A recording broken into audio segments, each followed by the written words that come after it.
नमस्कार। आज सकाळी शेअर मार्केट सुरू झाल्यावर तेजी होती।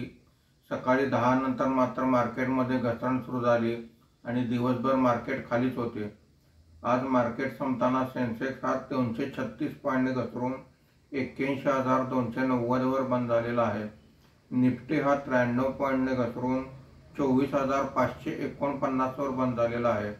आजच्या कामकाजामध्ये BSE technology index 0.78%, BSE IT index 0.64% वर आहेत। सर्वात जास्त घसरण 1.15% ची BSE consumer durable goods index मध्ये झालेली आहे। बऱ्याच दिवसाच्या तेजीनंतर आज BSE मिड कॅप इंडेक्स 0.56% आणि स्मॉल कॅप इंडेक्स 1% ने खाली आहेत। आजच्या कामकाजामध्ये निफ्टीमध्ये वाढलेले मुख्य शेअर्स पुढील प्रमाणे आहेत।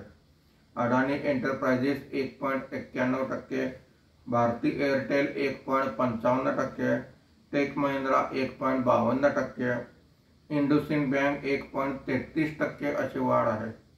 आज निफ्टीमध्ये घसरलेले मुख्य शेअर्स पुढील प्रमाणे आहेत। NTPC 2.71%, HUL 2.35%, हीरो मोटोकॉर्प 2.01%, कोल इंडिया 1.88% अशी घसरण आहे। आज मार्केट संपल्यानंतर महागाईचे आकडे आलेले आहेत। महागाईमध्ये थोडी घट दिसून येत आहे। आज FII ने 3,560 कोटी रुपयांची विक्री केलेली आहे। देशी वित्तीय संस्थांनी 2,647 कोटी रुपयांची खरेदी केलेली आहे। धन्यवाद।